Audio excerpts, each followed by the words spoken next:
Kraloth warfleet materialized at the edge of Earth's orbital space, with the confidence of a predator cornering wounded prey. Commander Jarek studied the primitive blue planet on his tactical display, mandibles clicking in satisfaction. Intelligence reports indicated these humans had barely achieved rudimentary space travel. Their orbital infrastructure would crumble like dust.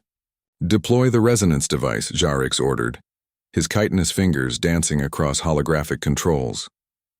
"Let us announce our arrival." The device, a marvel of Kraloth engineering, pulsed with violet energy before detonating silently in the void. The electromagnetic shock wave rippled outward, designed to fry every circuit, disable every satellite, and plunge the primitive civilization below into chaos. First darkness, then invasion. Jarek watched his sensors with anticipation.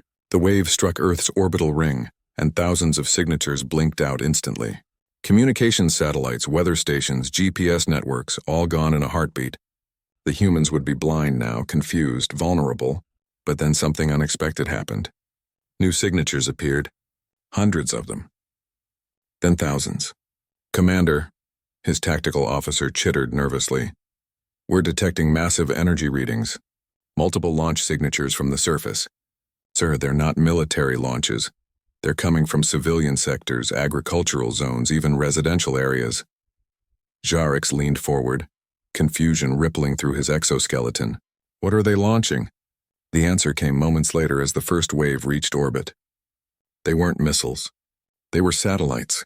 Crude compared to what had just been destroyed, but functional, and they were being deployed at an impossible rate. "Sir, the humans are replacing their orbital infrastructure. In real time. During an attack." Before Jarek could process this absurdity, his communications officer interrupted. "Commander, we're receiving a transmission. Audio only. It's in our language." A human voice, surprisingly calm, filled the command deck. "Attention, Kraloth vessels. This is Colonel Sarah Chen of the United Earth Defense Network. You just destroyed approximately 4,000 satellites worth about $2 trillion. That was expensive. It was also pointless." Jarek found his voice. "Your orbital infrastructure is crippled, human. You have no communications, no navigation, no eyes in space. Surrender, and your species may survive as laborers." The human made a sound. Laughter. His cultural database informed him. "You really didn't do your homework, did you? Let me explain something about humans. We're paranoid. Obsessively, creatively paranoid. Do you know what we keep in orbit? I mean, really keep up there?" Jarek said nothing, a cold feeling spreading through his thorax. "Backups," Colonel Chen continued. "Backups of backups. Redundancies stacked on redundancies. That network you just fried? That was the primary system. Nice and visible. Easy target. But we've had secondary networks for decades. Hardened military satellites with their own shielded power sources. Then there's the tertiary network. Thousands of microsatellites, each no bigger than a briefcase, scattered throughout orbital space like seeds. You'd need 1,000 bombs to find them all." On his display, Jarek watched in growing horror as more satellites deployed, forming a constellation that seemed to mock his attack.